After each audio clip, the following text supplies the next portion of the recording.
कृष्ण हरी माऊली. माऊली बघा दिंडी कशी आता हवेने चालू आहे. माऊली हवेने चालता चालता वारकरी पण पुत्र सुद्धा वारकरी आमच्या दिंडीमध्ये सामील झाले. माऊली ते तुम्हाला दाखवायचंय. माणसं सुद्धा पंढरीची वारी करतात, पण पुत्र सुद्धा पंढरीची वारी करू राहिले. महाराज हे बघा माऊली, माणसं वारी करतात, पण पुत्र सुद्धा आमची वारी करू राहिले.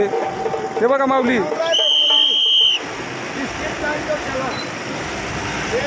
याला म्हणतात पूर्वी जन्मीचे पुण्य. पुत्र सुद्धा वारी करू राहिला. माऊली बघा माऊली, त्याला म्हणतात आनंद. पुत्र सुद्धा आनंद घेऊ राहिला. माऊली आनंद विश्वात नाही. माऊली आनंद घेण्यासाठी वारी करावं लागेल. माऊली रामकृष्ण हरी माऊली.